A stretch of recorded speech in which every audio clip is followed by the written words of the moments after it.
So we'll just start with a little bit of a recap on where we are, some of the kind of key things that we're working on.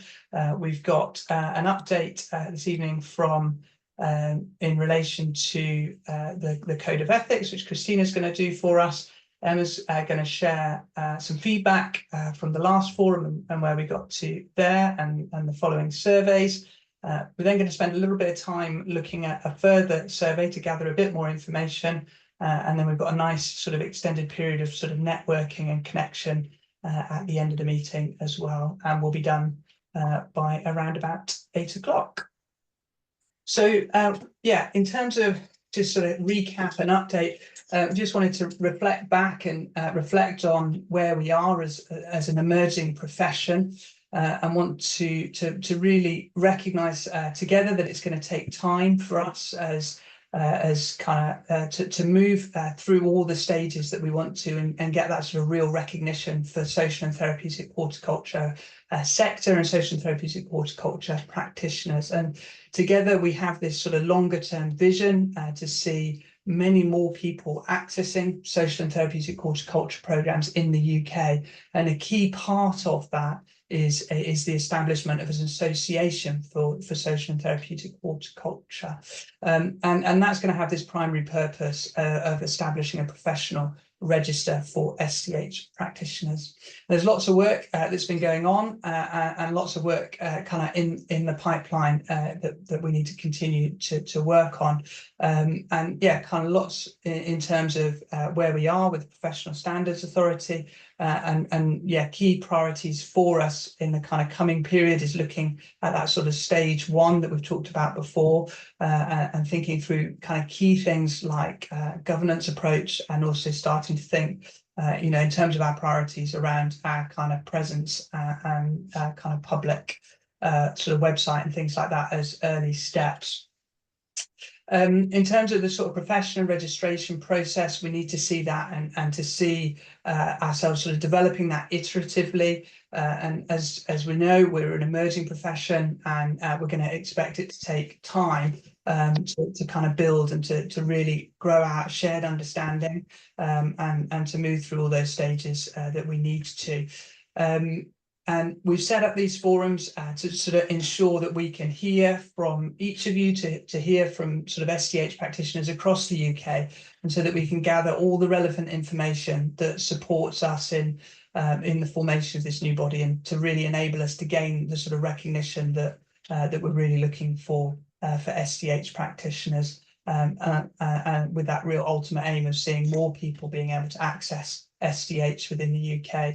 So thank you so much for joining. Thanks for giving your time to support with this work and for engaging with it, and yeah, for helping us to progress it. It's really great. So in terms of sort of highlights and updates since the last time, kind of key updates and highlights would be the World Therapeutic Horticulture Day, which is really kind of fantastic campaign, which is really driven by Trellis and lots of others around the globe. And yeah, just really exciting to see that and to see yeah, kind of how that was picked up and the traction and the engagement with it. And we really believe that's something that's going to continue to grow over the years and see. Fiona, did you want to say just anything on that, just to say any highlights from your perspective around World Therapeutic Horticulture Day? Yeah, one of the things we did this was only the second year, so we inaugurated it last year, and the idea behind it is that we can't have recognition without awareness. The profession needs to be recognized for people to refer people to it and to think it's a good thing and to fund it, and without people being aware that it even exists, we can never have recognition and all those other good things that come from that. So that was the idea behind it. And this year we were a bit more concerned to measure our outcomes. And so one of the things we did was we had a little link to a map going around the world, inviting people to fill in where they were in the world if they were taking part. And the map really got greener. You know, it was a white map, and then you could fill in where you were, and we got many more people taking part. So we heard from people in Bangladesh and some of the Caribbean islands, which didn't get very much green. They're so tiny, not such tiny nations, but they were there. And that was really nice to see. And the Australians really kicked off the day for us because they just happened to be having their big conference, and I know Anna Baker-Cresswell was speaking there, and so it was really nice to see that because they sort of made a big noise and we kind of joined up with that, and it gave it a really good boost. So we've definitely measured some more impact this year of people around the world taking part, and there is this sense that the profession is emerging kind of at the same time around the world. Not that every nation's at the same stage, but we're all kind of pushing towards similar ways of working and similar aims to get better recognition. So it's a lovely feeling of being part of a bigger global movement. Thanks. That's brilliant. Thanks for sharing. That's great. And yeah, really, really brilliant opportunity to raise that awareness and play a key role for us. So the sort of other updates, pieces that we're working on. So may or may not be aware of a group called the Therapeutic Horticulture Stakeholder Group, which was formed by the National Academy of Social Prescribing and Natural England, convened by Thrive currently. And one of the key pieces of work that we're working on as sort of Therapeutic Horticulture Stakeholder Group is to build a new sort of information centre, which is drawing together lots of the kind of evidence and drawing on sort of evidence summaries that Christina had put together in support of this work, and drawing on lots of knowledge and information that we've got and from across those sort of stakeholder members. And that's really going to support us to give us a really great kind of information base and centre that we can then use to support our influencing, support advocacy for the sector, and to build a really strong case for scaling up the use of STH and kind of address some of the kind of real barriers to much sort of broader commissioning of social and therapeutic horticulture programs. So that's quite an exciting piece of work. It's still in progress. That group's going to be reviewing the information over sort of June and July, and then we'll hope to have it sort of second quarter of the year to be in a better position to share that more widely.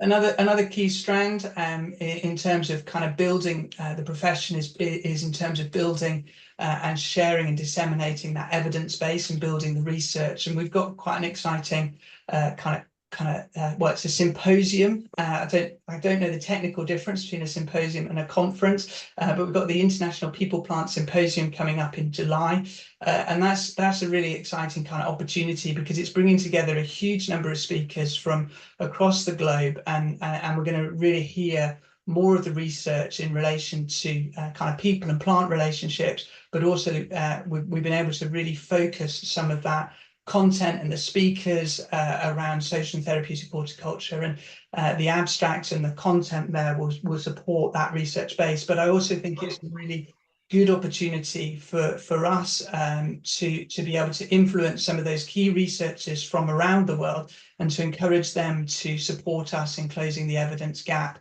and to really steer where we can kind of academics and researchers to support us together to build that evidence base that enables us to go on and to influence and to further the use of social and therapeutic horticulture. So that's quite an exciting opportunity and event. It's in July. Do have a look at Thrive's website if you want more information about that.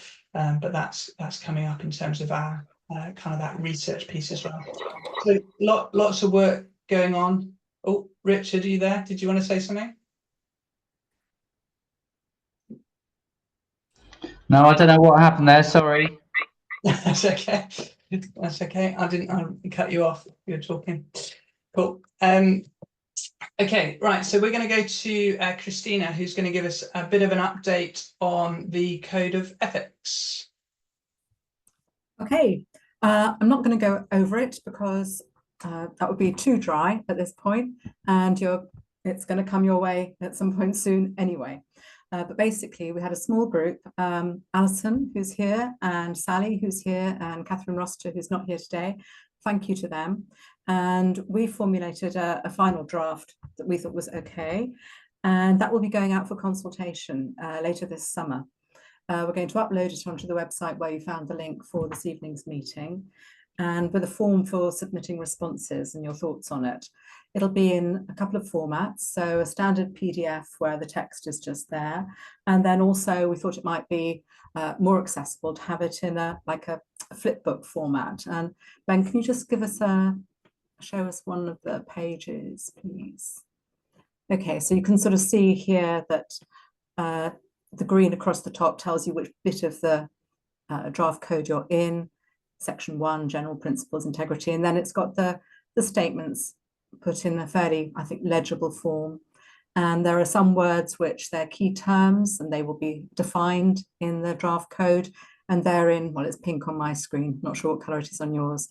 So it'll look a bit like that, and people will be able to flick through and jump forwards and backwards, jump into examples and that kind of thing. I think there's a second page to show as well, Ben, please. So there, for example, that's a key term. Rather than having the Association for Social and Therapeutic Horticulture written in full all the time, there'll be the abbreviation. If somebody wants to sort of check what that abbreviation is, then they can just flip backwards and forwards to those terms. So, and again, there on the left-hand side, you've got across the top in green, which bit of the code you're in there. And there's the phrase, there's the sentence, and that's the kind of thing that people will be asked to comment on. So thank you, Ben, for sharing that. The content will obviously be the same across both formats. I think the period for consultation will probably be 3 months. We're not asking people to get out red pens and go over the fine wording.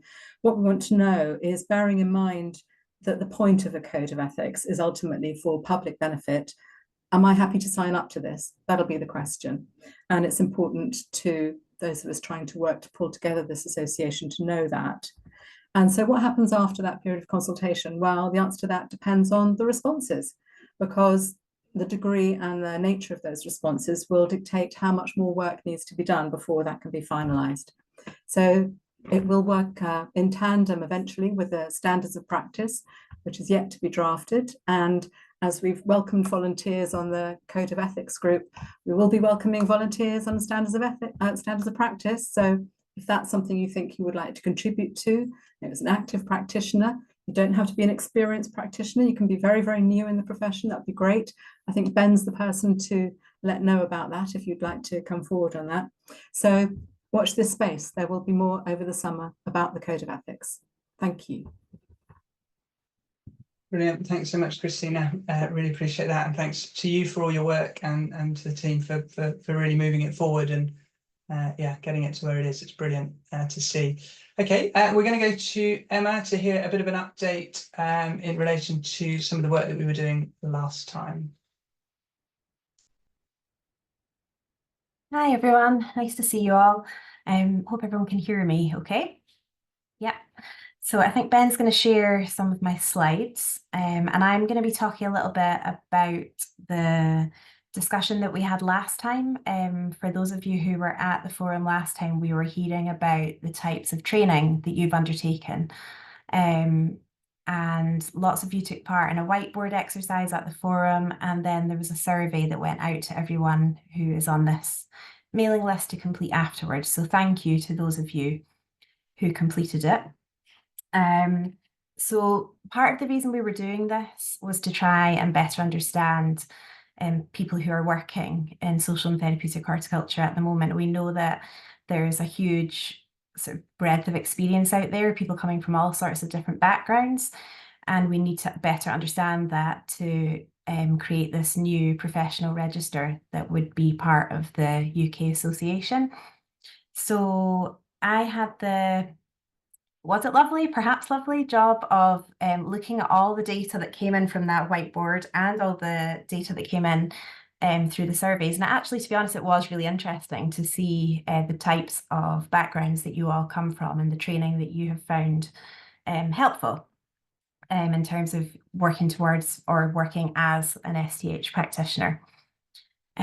So next slide, please, Ben. So we had 51 people in total respond, which is great. That was we felt that was a pretty good number to the survey or take part in the whiteboard exercise on the day. And we had asked you, what training have you completed that's been helpful in your development as an STH practitioner?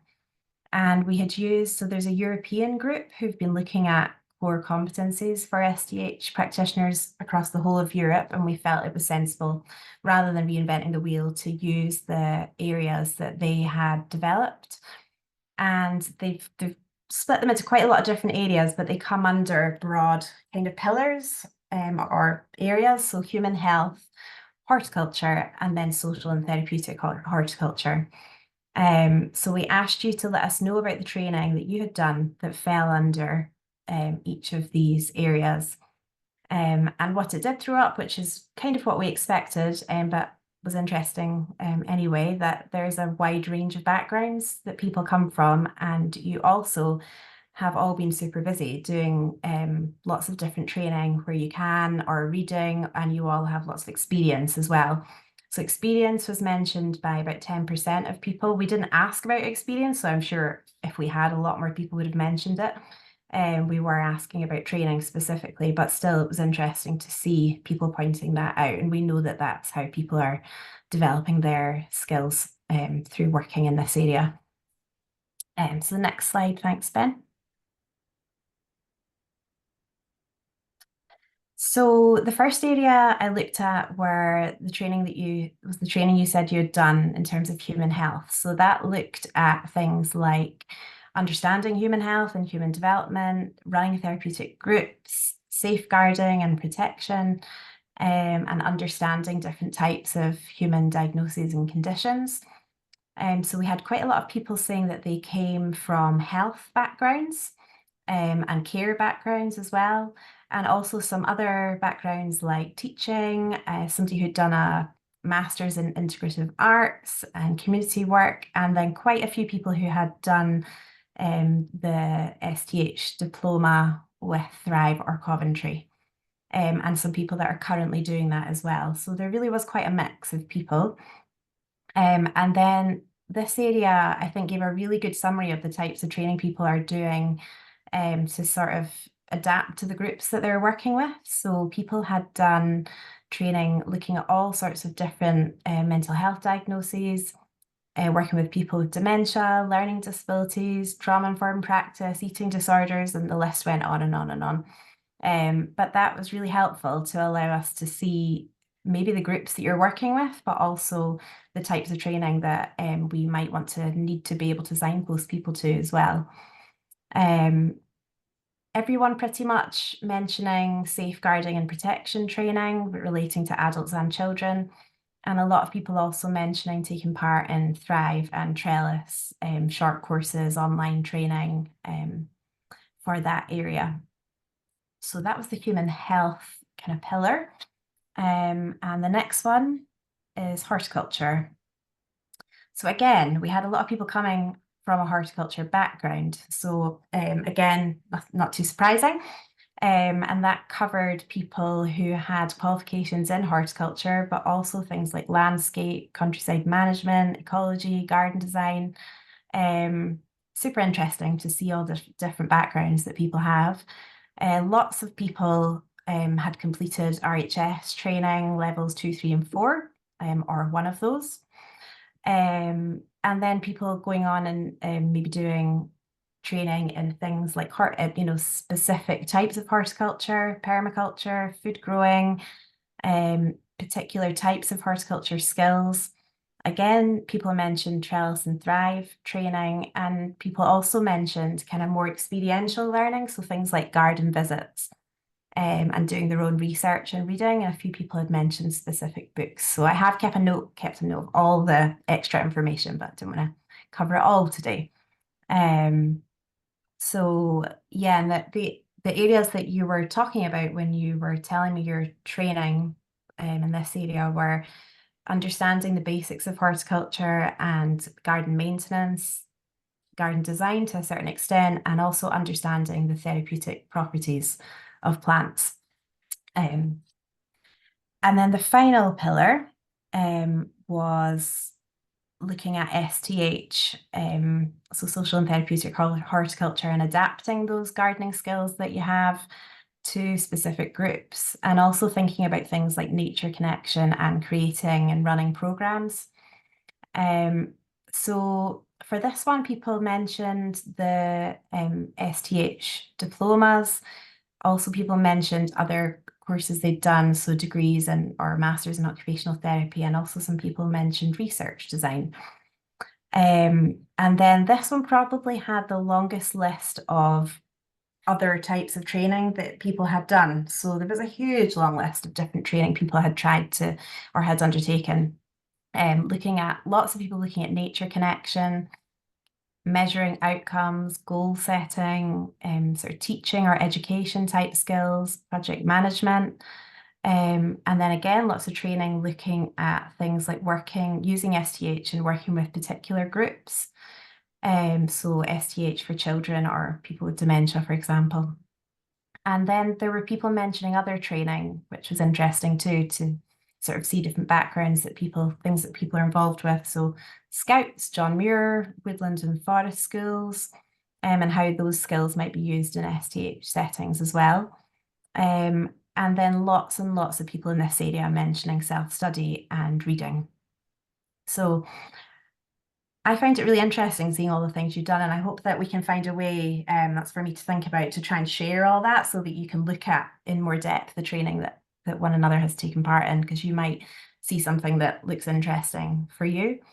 The other thing we can do with all this information is, Ben mentioned the Professional Standards Authority application that we are aiming to complete. And when they're going to agree with us having a professional register, they want to know about the backgrounds of the people who are going to be on that register. And so we're not going to be telling them about every individual, but they want to know roughly what kind of training and experience do people have. So this is just a part of that picture in terms of the training that people have done. So I really appreciate everyone taking the time to send that information in. It was super helpful. And final slide, thanks, Ben.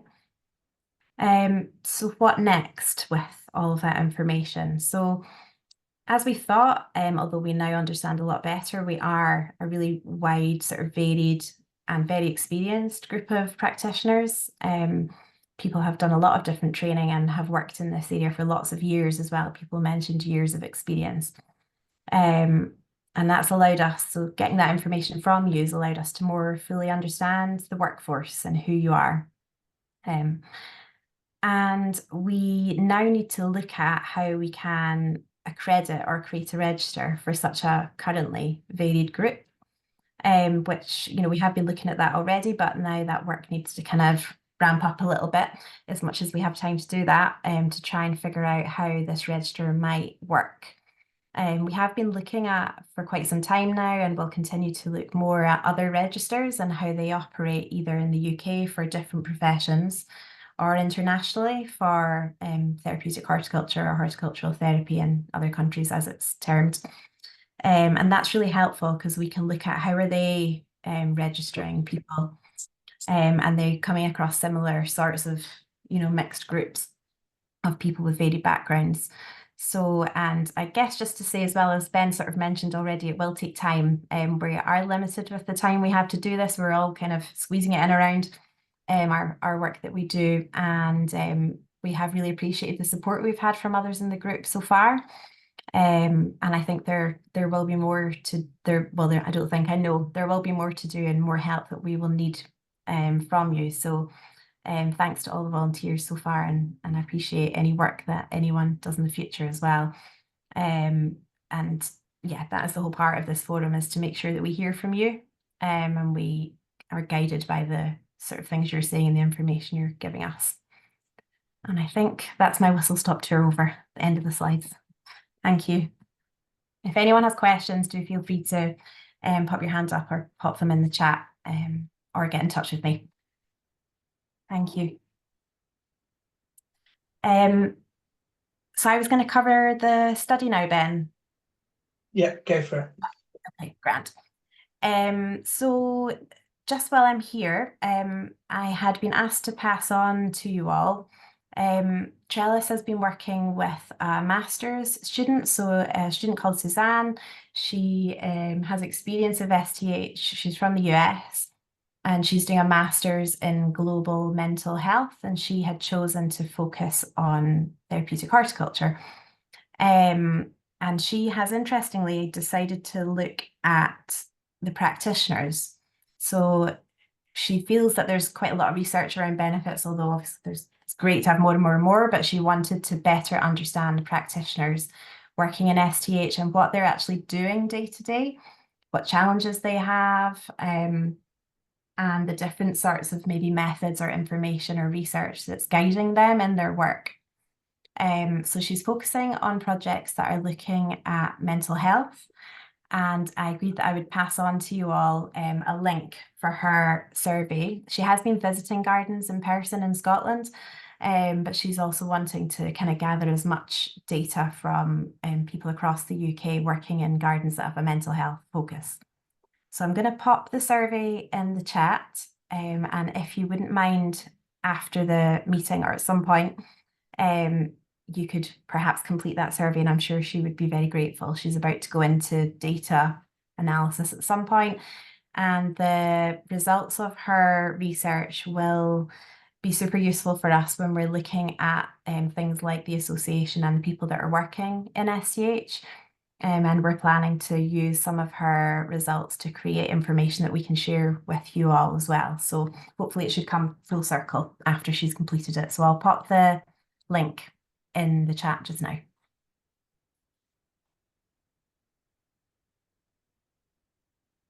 Well, that's fantastic. Thanks, Emma.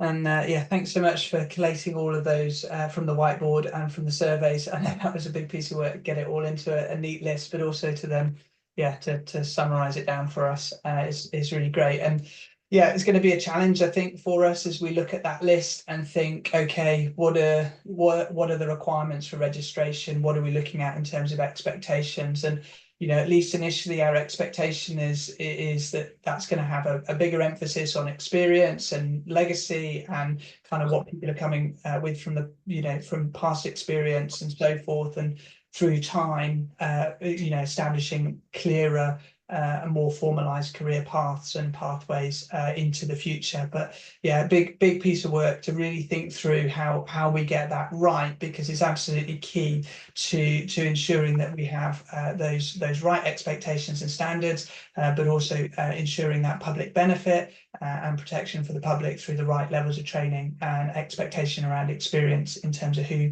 we're recognising and registering for the new body. Okay, so we are now going to do another bit in terms of kind of trying to gather further information. So, you know, Emma's just shared in terms of what we gathered from last time. This kind of further sort of information, we're going to try a different way, because the whiteboard last time seemed to be a bit much.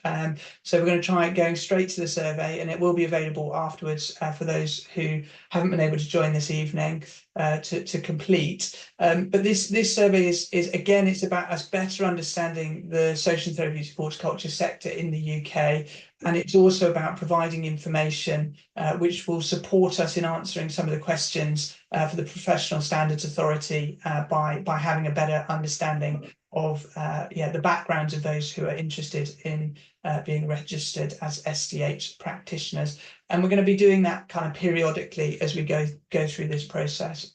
So in a moment, I'll pop the link in the chat, but just I can work you through the kind of questions on the screen before we do, and you'll have a few minutes, sort of 10 minutes or so, just to go through and answer the questions. So the sorts of things that we're keen to understand are to get a bit of a better understanding of the sort of client groups that you're working with. So we're looking for you to answer in terms of how would you describe the groups of clients you're working with? So is that grouped by demographic, so their age? Is it grouped by their condition? Are you specifically working with people with one condition, or in terms of disability, or are you focused in terms of the setting that you work in? So some people might be very focused on work in prisons or so on. So is it about the setting?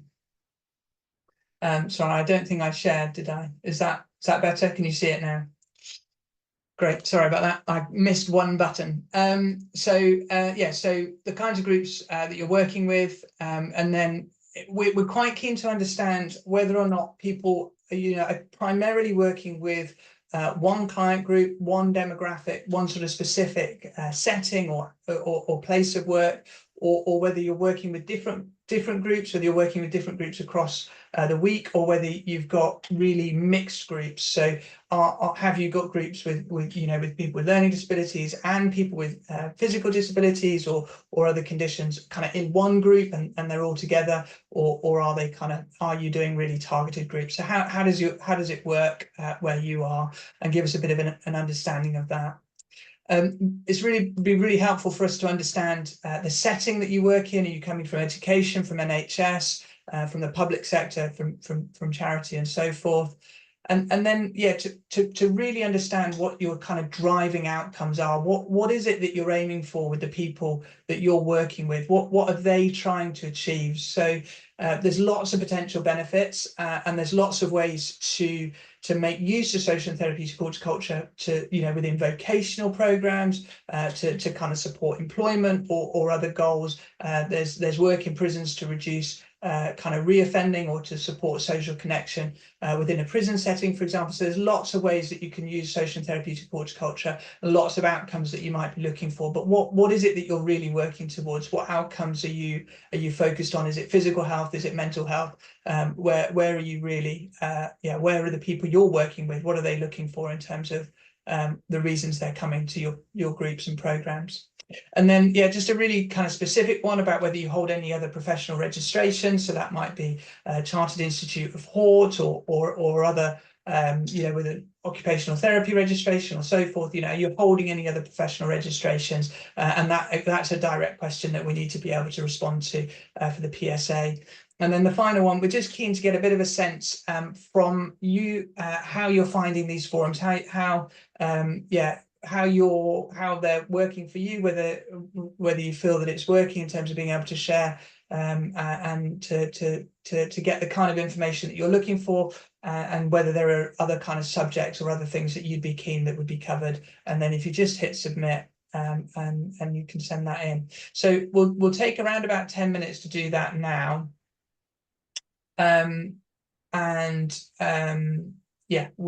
I will just drop the link into the chat.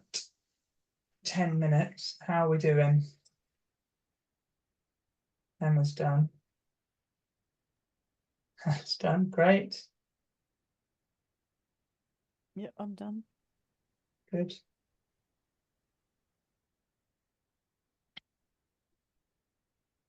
Okay, good. Well, looks like a number are done, so that's great. Just if you've not quite finished it off, you can finish off just as talking, and that'd be great. As I said at the beginning, we're quite keen to have a sort of bit of a slightly more extended time for kind of catch up, meeting, networking, and particularly keen to sort of understand what sort of challenges and issues that you're facing, and what are the issues and challenges for you as an STH practitioner. And part of why we're keen to understand this, and it's something we're going to kind of do from time to time, is to really understand and take the temperature and get a sense check of how you're finding things, what your experiences are within the sector, what challenges you're facing, what issues you're coming up against, and to give you an opportunity to talk about that in a moment in breakout groups, and then we'll have an opportunity to feedback afterwards. And it will just help us to understand whether some of the challenges and issues you're facing are similar to the things that we see in our settings and through other conversations and things we pick up, but also to give you that opportunity to talk to others and to share and to learn from each other, as well as to how each of you are kind of coming up against those things and what you're doing about it. So we've got about 20 minutes. I'll pop you into breakout groups in just a moment, and then if you can choose somebody to speak for your group when you come back, that'd be really great. And if you focus as much as you can on the kind of what those challenges and issues that you're facing, as STH practitioners. That'd be really great. And I'll bring you back in around about 20 minutes time. Okay. All managed to get into your breakout rooms and back out again. We did lose a few people as we went into the groups, and a few people have had to go and give their apologies. So sorry if you ended up in a smaller group, but hopefully you were still able to have a good bit of conversation. So what we'd like to do is just to hear a little bit from each group, just some of the kind of key highlights from your conversation, what the kind of key challenges and issues you were picking up were, and whether there was any kind of good points from the conversation that you'd like to share. So maybe we could hear from room 1, which was Eloise, Anna and Claire. Yeah, I mean we're all working in fairly diverse types of settings, but our common link was funding. Because people don't always understand exactly what we are and what we do, and also pre-COVID and during COVID there was quite a lot of funding for things that were to do with mental health or that kind of thing, and that sort of dropped off a cliff. So it's quite hard to get funding, but also capacity. So, but speaking for us in our charity, we have lost some volunteers because the cost of living crisis has meant that they have needed to get extra work, so they haven't had the time to volunteer for us, or you know, they have older parents who need their support more because the support services that their parents did have is not there, that kind of thing. So yeah, so funding and then capacity. We want to all help more people, but we need the money and we need the resources and we need the volunteers in our case to be able to help more people. Brilliant, absolutely, yes. Thank you for sharing. Yeah, that kind of resonates. So let's hear from the next group and see whether there's some similarities there or it's coming through in terms of different things. So group 2 was Sue, Anita, Richard and Julia. So if there was anyone from that group that'd be happy to share. Yes, oh, Julie's, oh well, she's gone. Yeah, I mean, it's just my first time on one of these forums, so I think we were just really chatting to each other and getting to know each other, really. And we just talked around what each person was doing and the projects that they were doing going forward. Great. That's good. That's really good to hear. It's good that you were able to connect and Yeah. and a little bit from you, and welcome. It's great to have you for Thank you. your first time. It's good to meet you and have you here. Thank Okay, you. so maybe we could hear from Carly and Christina and Sandy's group.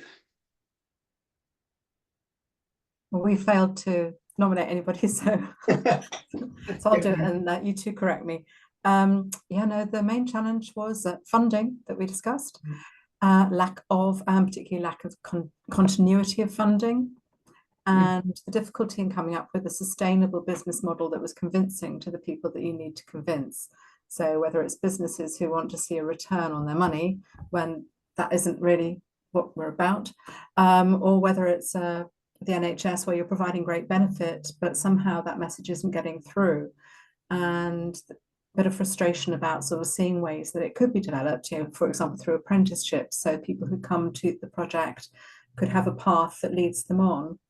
But getting that sort of track established and the funding to see that through is rather difficult. So getting heard and getting the sustainable funding. Sandy and Carly, was there something else that needs to be added to that? Or?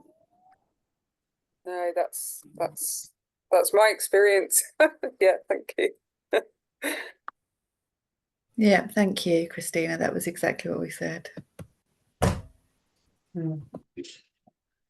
Okay, yeah, so real challenge there in terms of the funding again, and yeah, our message and getting that through. Okay, good. Well, let's hear from the next group, which was Alison, Claire, Fiona and Janet. Was there anybody from your group who was happy to share? We didn't really choose a person either, actually. I suppose actually, I think in general, most of our conversation did centre around funding.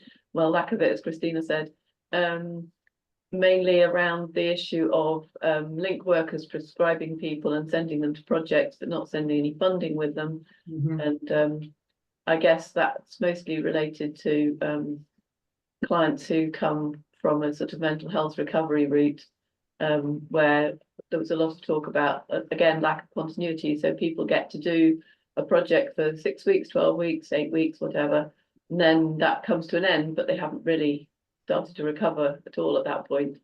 And to most of them, it sounded like most of those clients would like to carry on with what they're doing and feel that they've only just got started. I didn't have the chance to add at the time that I'd volunteered for a project that was in mental health recovery, and in general, at that time, 5, 6 years ago, people generally were sort of deemed to stay for a year or two, maybe, and were then encouraged to move on. So that's a bit different from the sort of 6 or 12-week model. On the other side, I work for a charity that's involved with adults with learning disability who have lifelong disabilities. And so, although we've only been there for 10 years, we have people who've stayed with us all that time and will perhaps continue to do so while they like what we do. So that's a very long-term thing, and it's mostly funded by fundraising and personal independence payments. So that's a rather different model. Yeah. Yeah, thank you, Claire. That's great. Anything from others in the group you want to add? I took some surreptitious notes, but I think we've mostly covered it, but there was a lot of frustration about the lack of awareness. And even among people who claim to be running projects or saying they're doing something therapeutic but don't have any skill or experience or training in that area. There's, you know, as this field gets more popular, there is a bit of that. And also those medical professionals or social care professionals who might have heard of what we do and possibly could refer, often perceive that there's no evidence behind our work because it is so scattered. The publications are in gerontology and psychiatrics and all different kinds of different journals in different fields that most of the lay people don't have access to anyway. So there is this frustrating sense that there isn't a good evidence base, whereas it is building all the time and it is beginning to be very convincing. Yeah, absolutely. Absolutely. Thank you, Fiona. Okay, good. So final group to sort of hear from was Fred, Katie, Marjam, Sally, Sue. If you've got anybody who's happy to share. I'm happy to share. The first thing that came up actually was loneliness. I think a few of us worked in smaller groups, in smaller charities maybe, or smaller settings, and we were the only practitioner. So there was a little bit of feeling alone and not able to share or gain ideas, best practice, support, and also a lack of understanding between, say, the management of a setting and the practitioner. So what's going on and whether there is any opportunity to connect better seemed a bit lacking for some people. A bit about finances and the pressure to kind of have those plant sales and all those overlapping agendas, you know, of finance and making a garden look beautiful, as well as providing the therapeutic sessions.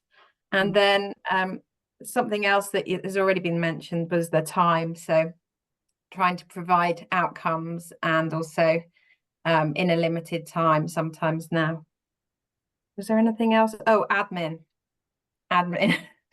Some people risk felt assessments, wasn't there? Yes. Yeah. We had a chat about how best to manage risk assessments. Yeah, very good. Yeah, so lots of challenges there, and it's helpful for us to really hear that and to get a bit of a sense as to whether some of the things we're perceiving as being challenges and issues are the things that you're experiencing. So yeah, certainly hearing that challenge in terms of funding, but also the constraints and challenges that funders can put onto us, either because of their kind what they're looking for in return on that investment, but also in terms of how the length of the programs and the outputs and the expectations in terms of how quickly things can be turned around, and the challenge of that evidence base and us disseminating it. So yeah, lots in there which are hard things and hard challenges to work around, but it's really great to hopefully, in terms of that loneliness piece, to be able to share together, to network, to connect, to build the relationships, to build that understanding, and together, you know, over years and through time, we can chip away, build that awareness thing through things like World Therapeutic Horticulture Day, really build that evidence through the research and things like that information centre we talked about earlier, and build bits for communication that can really support the sector to be able to share that and disseminate that evidence that is there, and for you to use that in the ways that you can. But yeah, really helpful to hear, really good to see you. Thank you so much for your time. Thanks for joining, thanks for sharing, really appreciate it, and really help us. The next forum date we've got is the 8th of October.